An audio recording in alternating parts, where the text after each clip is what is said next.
The opinions expressed on this program represent the viewpoints of individual authors or contributors and do not necessarily reflect those of Troy University. This is EconVersations, a joint production of Troy Trojan Vision and the Manuel Johnson Center for Political Economy. Now, here's your host, Dr. Dan Sutter. Hello and welcome to EconVersations. I'm your host, Dr. Dan Sutter of the Johnson Center for Political Economy at Troy University.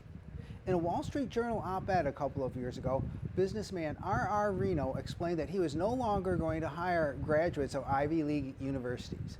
His complaint was that these grads were hypersensitized to alleged actions of co-workers, creating an unproductive workplace. As he wrote, "I don't want to hire somebody who makes inflammatory accusations at the drop of a hat."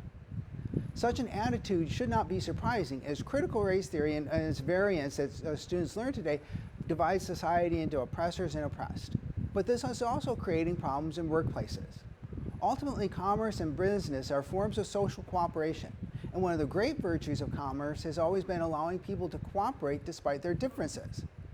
Can anything be done to improve our workplaces and help build bridges between diverse individuals? At the Johnson Center, we've started the Free Enterprise Scholars Program to help our students overcome challenges created by what we call wokeness. Joining me on EconVersations today is Mr. Chuck Salvo, who has worked in employee relations for many years with Disney, the Disney company, and is now in his own consulting business. Mr. Salvo recently spoke to our Free Enterprise Scholars, and today we'll be talking about some of his work on the front lines helping create happy workers, and also helping diverse managers and workers work with each other. We'll also be talking about how happy employees can be a key to successful business and some of the work ethics of millennials. Well, welcome to EconVersations, Chuck. It's a pleasure to be here. Now, you bill yourself, your title is like Chief Happiness Architect. So talk a little bit about why happiness is so important in business. But I picked it because as a leader at Disney for over 15 years, our purpose was we create happiness.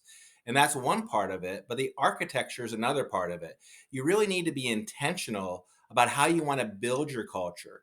And you need to make sure that it's really focused on the employees and what you want their purpose to be. So at Disney, it was we create happiness. But what's your purpose for your organization? So that architecture, being very intentional on how you build your sets of boundaries and how you hire to those sets of boundaries your employees so they match your style and what you want them to be and what they want your customers to be is important. So happiness has a really strong business reason also. So let's start by this. So I talk about in your work, as you explained to our Free Enterprise Scholars, you've gone in to consult with some businesses that have had some pretty toxic workplaces, employees that simply aren't getting along with each other. Tell us a little bit about some of these workplaces you've experienced. Yeah, I mean, I've worked for top fast food chains, food and beverage world. I've worked for airlines. I've worked for banks, and they all have something in common because culture is either by design or by default. And business school really teaches you a lot of great stuff, but it doesn't really focus in. You learn mission, you learn vision, but you don't learn of how to build a structure of boundaries that allow employees to thrive in and a culture to be happy in. Mm-hmm. So back at Disney days, it was funny. We'd have clients come to us all the time and say, "Hey, we want you to make our customers happy like they are at Disney." And we would say, "Great. First, you need to focus on making your employees happy." And they'd say, "Oh, no. We want to make customers happy." And we say, "Hey, it's connected." And there's a business reason behind connecting that. So as we go into these more toxic work environments that it's really focused on metrics, how many hamburgers or how many transactions or how many pharmaceuticals you're getting out in a pharmacy, instead of focusing on the metrics, focus on what you want the interaction between the employee and the client to be. The Mm-hmm. metrics are still important, don't get me wrong, but first making sure you have a structure where the culture is happy really brings happiness to not only the organization but to the employees and then also to the bottom line for profit. So uh, So tell us a little bit, because you shared with us some of the exercises you do. Tell us a little bit about how you go in and like actually get employees who are quite hostile to each other to actually start to open up and talk to each other and recognize their common humanity, their common personalities. That's a great question, Dan. I mean, it's really about. I mean, I called you Dan. You know, you're Dr. Sutter, but I mean, I called you Dan because wouldn't it be great if I get to know Dan for Dan, Mm-hmm. right? And I think that's what's missing in today's day and age. That we're really focused heavily on groups, you know, and what's happening within group dynamics, and that's okay. However, what we're not doing is really getting individuals to learn about other individuals. So what I Mm-hmm. do, what I did with your students, is really got them to say, okay, well, first of all, what are each other's styles? You know, because people are either extroverts or introverts, right? Or and they have different, or they're either drivers or analytical. You know, they're Mm-hmm. amiable, you know, or quiet or shy, and it's important to understand that. Next, it's what's their culture like? What's their heritage? Where do they come from? And Mm-hmm. so we did exercises as you actually contributed it, and we actually had them focus on first learning about each other's styles, but then asking each other's questions like, tell me about your heritage. What foods do you like? You know, what hobbies do you have? Mm-hmm. And we don't take enough time to really get to know each other individually. And when you get to know each other individually, if there becomes a conflict in a style, or there comes a conflict in what you believe with each other, you're more likely to have a conversation and solve it together, Right. or at least agree to disagree, as opposed to just being in this dynamic headbutting that tends to happen in organizations, and especially today, where there's so much noise going on when it comes to culture and diversity and inclusion. You know, you need to take time to build individual relationships. And I think that the whole point of individuals versus groups is so important, because I mean, as a social scientist, you certainly see that in some people's social science where they want to focus on groups as opposed to individuals. Whereas like somebody like I wanted to approach things from a very individualistic perspective and always wanted to see people out there, individuals. And yeah, they're members of different groups, but you know, if you remember, they're individuals, and everybody's unique in different ways. Then there's at least some ways to come together and see the things that you have in common, right? Yeah, I mean, it's really important to have diversity and inclusion, which is a very big term nowadays. But it's also diversity and inclusion includes difference of thought and opinion. Mm-hmm. And I think that's where we're struggling right now. And we have to get back to say it's okay to have diversity of thought, right? And in fact, it's not only okay, it makes a better dynamic for an organization to run as long as you respect it. So, and our first day at Disney, when I was there 15 years ago, now I left about a year or so ago. But when I first started 15 years ago, on day one, Disney has a class, and they still do, called Traditions. And they taught a term back then, and they don't teach it right now. And I hope Bob Iger goes back to that, you know, but it was called RAVE, and it was respect and value everyone. And that stuck with me. And so that's why the new workshop, the one I did for your students, is called RAVE, respect and value everyone, because that diversity of thought really drives better ideas and better commerce. And by the way, if you're having diversity in thought and understand how to build relationships with one another, you're also going to carry that over to your customer. Right. And if you carry that over to your customer, that's going to build better employee scores. So the areas like I talked about in the fast food world, well, but just by them talking to one another and getting to know one another, just that simple task, their employee engagement scores went up drastically, Mm-hmm. as did their profit margins and their customer scores. Mm-hmm. So, I mean, again, there's a very strong business equation and a business reason for doing this. It's profitable socially, but it's also profitable monetarily.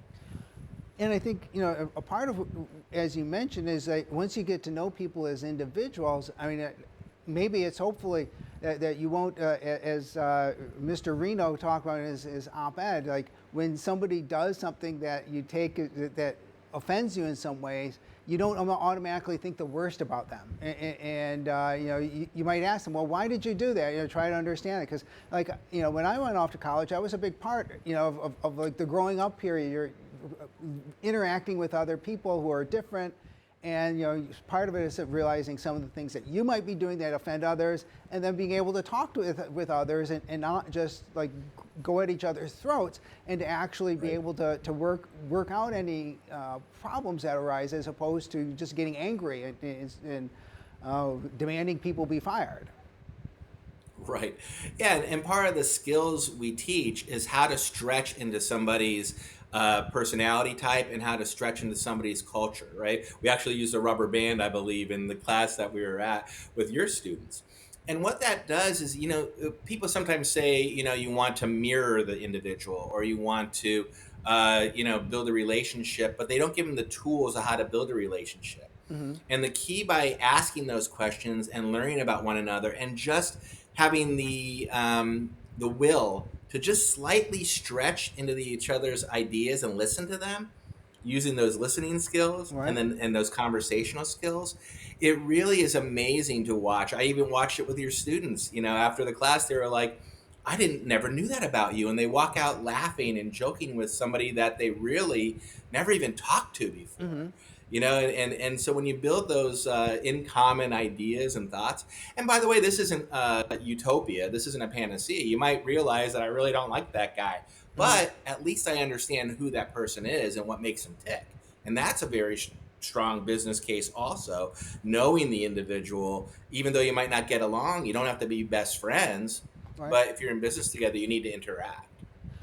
And you mentioned a little bit, but if you could if you could elaborate, like how much of the role is management play in this? I mean, because you're talking about creating the culture, and I imagine if you're talking to somebody who's running a business saying like, I don't care if our employees are happy, I just want happy customers.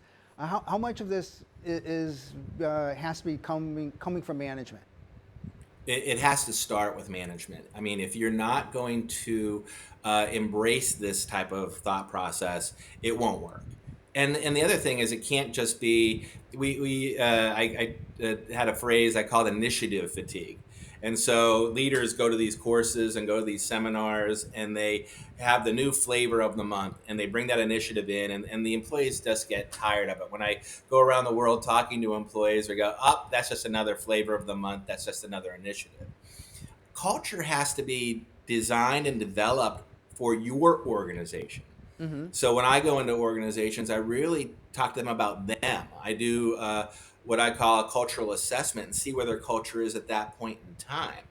And then together, collaboratively, we build a structure that works for them and what is their purpose, what follows their mission, what's their set of values. And then miraculously, if you have those and you're very clear on them, you could hire to those sets of values. Right. You could select to those sets of values. You could train to those sets of values. You could actually even do measurement when it comes to performance management to those sets of standards and values. And that now makes it very clear from your leadership what they want from your employees, and to your employees what the customer wants also. So it's there's a Harvard chain of excellence, right? Mm-hmm. It was first it starts with the employees, and the employees then engage the customer, and then you get sustainment, and you get loyalty and intent to return. What Disney learned is that you really needed to go to the studies, and they found that the areas where the leaders were following that set of values and standards, Mm-hmm. then all of a sudden the scores were much higher in those areas where those leaders were truly in that engagement. Mm-hmm. And so by understanding the scope of influence and understanding that the leaders were aligned with the company, Disney was very intentional at making sure the people they hire already are predisposed to wanting to create happiness. Mm-hmm.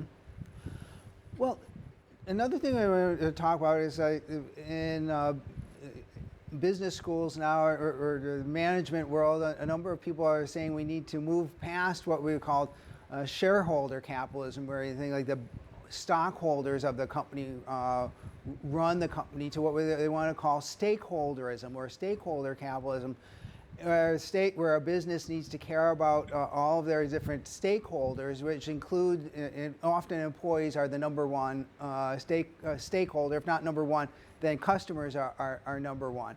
And it's always seemed to me like at some level this is setting up shareholder capitalism as like a complete and total straw man. And I think your work here really sort of emphasizes this, that many successful businesses, even if they are trying to generate value for their stockholders, have to care about their customers, have to care about, or at least they should, or they better care about their employees as well. So it seems to me like in some ways, good capitalists are already caring about their stakeholders, especially their employees, right? Right. Yeah, it really is. You can't disconnect them. That's when we talked about the chain of excellence. It really is a chain, and as you know, the length of the chain is only as strong as what its weakest link, yeah. right? Yeah. So if you don't consider any of those individual parts of the chain, and so to jump, I I love metrics, but I often talk about that somewhere along the line over the last decade. Metrics used to be the measurement of what the culture is and what the success is, and it's shifted now that the metrics are driving the decision making as opposed to measuring the decision making, and it really is could be very toxic because they're measuring things and they're not really giving the employees the tools to understand why they want those measurements. They're just pushing those measurements, right? And that is that's where that stakeholder or that shareholder, it really first needs to be about, what is your purpose? What are you trying to achieve for the customer or for your business? And then how are you going to get there with strong leaders and leaders who have the same values and have strong employees, and then the stakeholders and the shareholders, and they're all important, but they also have to be linked together with the same foundation of the values and the mission and the vision of the organization.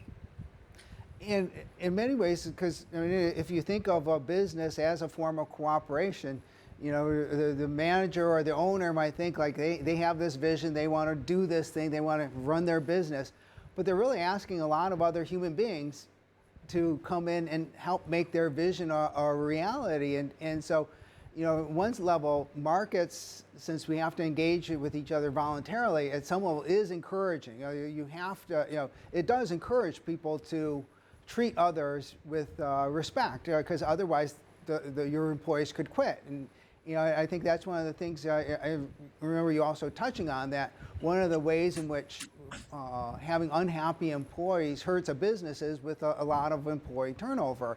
And so if you could explain a little bit how that's important too. Yeah, I mean, if you just think about basic human nature, right? People really want to understand why they're at a location, right? They want to be acknowledged, and then they want to understand what and how to do. So we tend to throw out platitudes and throw out posters. There's a poster of the mission statement, there's a poster of the vision statement, there's a set of values. But what we don't take the time to do is really build that common purpose of why we are coming to work every day. And so going back to the employee formula, if you will, you really need to be intentional on first building a framework, if you will, that allows the employee to understand why they come to work each and every day. At Disney, it was, we create happiness. But then you need to give them the what, and at Disney we had standards: safety, courtesy, show, and efficiency. And they were in order. And we learned that on day one in the traditions course that I mentioned, right? And then you need to take those standards and you need to move them over to behaviors. What are your expectations of them? How do I actually do my job? And this is where leaders are missing a lot on, because they say, okay, go do that, but they're not being intentional on really at the high level organizations telling them specifically how to do that and how are they going to be measured and how are they going to be successful. And lastly, human beings just want to be acknowledged. Right. They want to be thanked.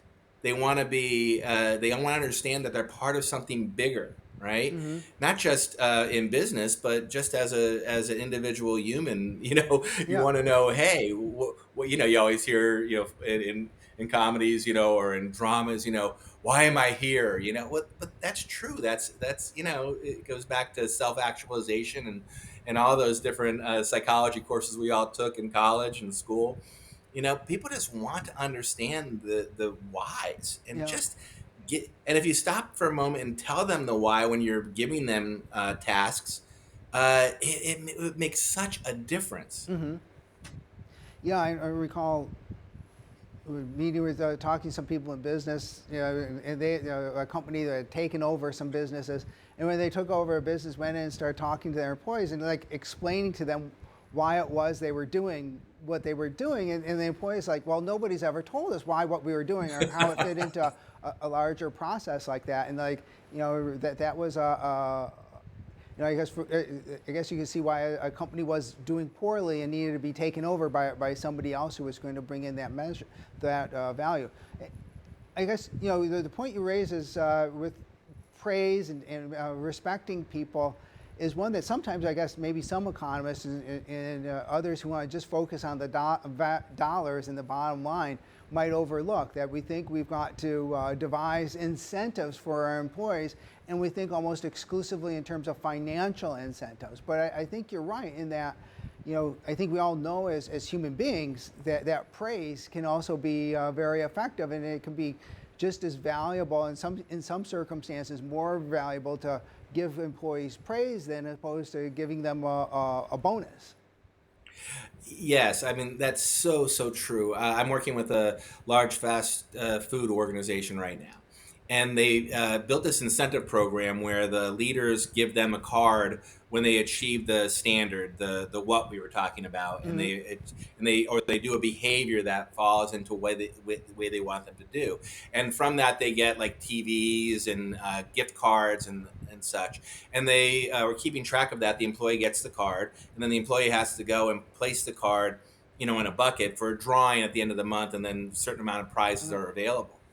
Well, it was going great for a couple of months, and then all of a sudden, they'd hand out all the cards, but all the cards weren't coming back. And so the leaders go to the employees and say, "Hey, why are you not giving the card back?" And this happened years ago at Disney also, which was fascinating. And when they went and talked to him, they say, "You know what? You wrote such a nice note about me. I wanted to keep the card. I don't really care about the gift that much. What you said was so special that Mm-hmm. you really made me feel good, and that meant more to me than putting it in a bucket." Yeah. And as they did at Disney years ago, we went and started doing the cards in duplicate, and that's exactly what I told the customer, the fast food chain I was working with, that you need to make those cards in duplicate so they can take a piece of the card, and so they can keep that and still be eligible for the prize. So I wouldn't say that you want to give up necessarily your monetary incentives, but yes, I would say more than anything else, it's that thank you and that acknowledgement and that recognition that people long for when they're doing it right. And by the way, it's that clear, repeatable messaging and that kindness that then transfers not just from the employee but to the customer. Mm-hmm. And then all ships rise, all the metrics go up. Right. We do want to measure those things, but Yeah. what are you doing to make sure that the people get there? Are you measuring the right things? I would say. Yeah, and also measurement within the right kind of, I guess, culture of respect, and you do have to measure things, but you want to make sure that the people see that it's tied to them doing their jobs. Now, you were also talking about when you visited here, a lot of people think that younger workers, millennials, I'm not even sure which generation they ascribe to always, that a lot of people are bemoaning their perhaps lack of work ethic. They don't seem to want to work very hard. Recently, we've heard a lot about quiet quitting. A lot of people just deciding like they're going to quit on their job and like not try to do anything more. You had some observations to suggest that maybe not that maybe some of our younger workers are getting a bad rap here, and that properly understood that they are willing to work quite hard. So tell us if you can elaborate a little bit on this for us. Yeah, I truly believe that they are getting a bad rap. And and when we talk about that relationship building, the generational differences come in too. The two things I would like to say about that is one, you hear a lot of people go and teach the generations and how to treat generations and how to make sure you get to know the generations better. The first thing I like to say is it has to be a two-way street. A relationship is not subservient. A Hmm. relationship is give and take, right? And that's back to that stretching and Right. understanding and respecting each other's where you come from. The same is true when you talk about generations.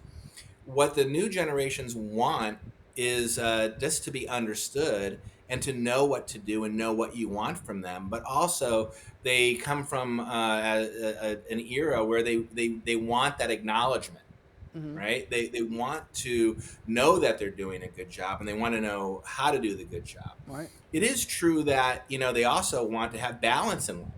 Hmm. So how, big argument now since the pandemic of, virtual work versus at on office work. And boy, there's positives and negatives on both sides of Hmm. that. The key is to really learn individuals for individuals. Some people can't do well in working from an at-home environment. Some people, some businesses, it just doesn't make sense to do an at-home environment. But you shouldn't just give it up completely. Maybe it's by job task and understanding the task, or maybe it's hybrid, which tends to be what a lot of the organizations are going to now. Hmm. However, again, going back to those why, what, and how, if you have a set of foundations and boundaries to teach the people how to thrive in your culture, then and then you have a measurement to measure against those why, what, and how. Then you could have great conversations. Back at my Disney days, they call it quality conversations. And Hmm. they shouldn't just be at the end of the year. They shouldn't be twice a year. They should be ongoing, continual conversations as to, are you hitting the what and the how of what we expect from you? And if not, how can I help you Right. do that, as opposed to you're failing, you know what I mean? It's not a Hmm. report card. And that is definitely not what this current generation wants. They want interaction and they want engagement and they want acknowledgement, but they also are less willing to give up their balance also. Hmm. So you have to give a little bit there also and build a culture where they can thrive and succeed in that sort of culture.